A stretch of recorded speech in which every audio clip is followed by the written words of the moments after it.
의료 AI 분야에 참 이상한 역설이 하나 있습니다. 세상을 바꿀 만한 정말 최고의 기술을 만들어도 막상 시장에서는 실패하는 경우가 허다하다는 거죠. 대체 왜 그런 걸까요? 이게 바로 이번 분석에서 우리가 답을 찾아볼 핵심 질문입니다. 왜 어떤 기업은 최고의 기술을 가지고도 무너지고 다른 기업은 시장을 장악하는 걸까요?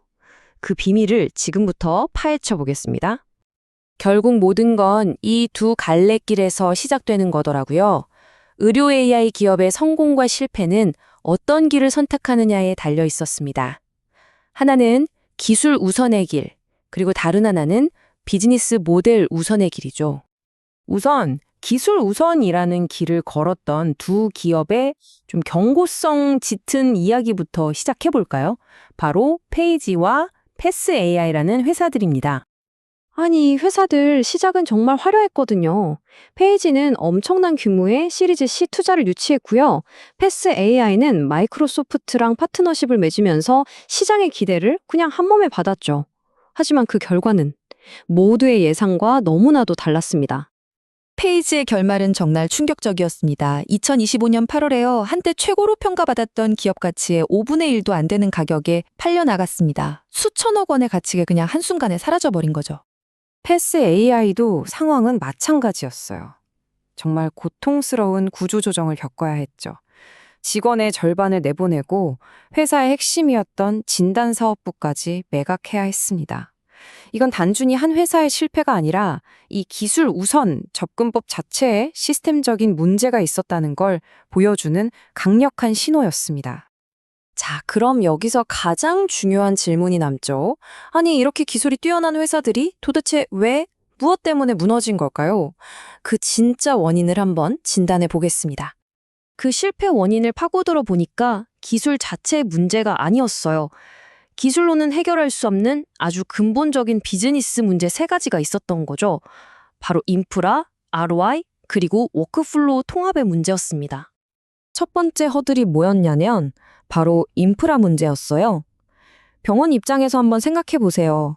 이 새로운 AI 소프트웨어를 쓰려면 비싼 전용 스캐너도 새로 사야 하고 어마어마한 데이터를 저장할 스토리지도 구축해야 하고 초기 투자 비용이 장난이 아니었던 겁니다. 그리고 두 번째는 돈 문제죠. 바로 ROI, 즉 투자 대비 수익이 명확하지 않았다는 거예요. 물론 시간도 아껴주고 비용도 줄여주긴 하는데 그 효과가 병원 경영진들의 지갑을 열 만큼 아주 즉각적이거나 명확하게 와닿지 않았던 거죠. 그리고 마지막, 이게 어쩌면 가장 치명적인데요. 이 AI가 의사들의 실제 업무, 그러니까 워크플로우에 제대로 녹아들지 못했다는 점이에요. 이거 없으면 진료 못 봐 수준의 필수 도구가 아니라 그냥 있으면 좀 편한 정도의 보조 도구에 머물렀다는 거죠. 결국 외면받을 수밖에 없었습니다. 자, 그럼 이제 분위기를 바꿔서 성공한 기업들은 도대체 어떻게 달랐는지 그 영리한 전략을 한번 들여다볼까요? 바로 비즈 AI, 하트플로우, 그리고 시어스 테크놀로지 같은 회사들인데요. 이들은 접근법 자체가 달랐습니다. 단순히 우리 기술 좋아요를 내세우는 대신 병원이 지금 당장 겪고 있는 진짜 비즈니스 문제를 해결하는 데 집중했어요. 성공한 기업들의 첫 번째 공통점, 그 첫 번째 기동은 바로 이거였습니다. 아주 명확한 ROI. 병원 입장에서 이 솔루션을 쓰면 돈과 시간을 확실하게 그리고 즉각적으로 아낄 수 있구나. 이걸 숫자로 딱 보여준 거죠. 이게 그냥 하는 말이 아니고요. 실제 데이터를 보면 확 와닿습니다. 예를 들어 비즈 AI는 뇌졸중 진단 시간을 무려 30분 넘게 단축시켰고 하트플로우는 불필요한 시술을 줄여서 꼭 필요한 시술을 20%나 늘렸어요. 병원 입장에선 이건 도입하지 않을 이유가 없는 거죠. 그리고 다음 두 개의 기둥은 사실 서로 아주 긴밀하게 연결되어 있어요. 바로 워크플로우와 수가입니다. 의사들의 업무 과정에 자연스럽게 녹아들고 심지어 이걸 통해 병원이 새로운 돈을 벌 수 있게 만들어주는 것, 이게 핵심이었습니다. 특히 이 시어스 테크놀로지의 비즈니스 모델은 정말 기가 막히게 똑똑합니다. 병원은 일단 추가 비용 없이 시어스의 심장 모니터링 툴을 써서 환자 케어 수준을 높입니다. 그리고 원래 있던 보험 수가 코드로 보험사에 돈을 청구하고요. 그렇게 해서 생긴 수익을 시어스랑 나누는 구조예요. 병원은 돈 벌어서 좋고, 시어스도 좋고, 환자도 좋고, 모두가 윈윈하는 거죠. 자, 그럼 이제 최종 평결을 내려볼 시간입니다. 이 두 접근법이 얼마나 다른지 한번 명확하게 정리해보죠. 표를 보시면 아시겠지만 이 두 길의 차이는 정말 하늘과 땅 차이죠. 실패한 모델은 우리 기술이 더 정확해요 라고 말할 때 성공한 모델은 이걸 쓰면 병원 돈을 아낄 수 있어요 라고 말합니다.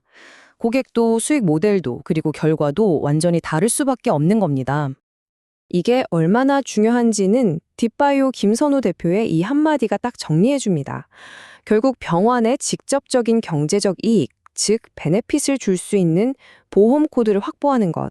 이게 성공 가능성을 극적으로 높이는 핵심이라는 거죠.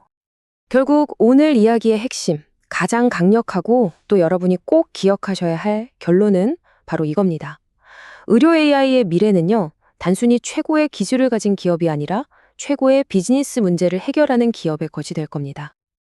자, 마지막으로 여러분께 질문 하나 던지면서 마무리할까 합니다.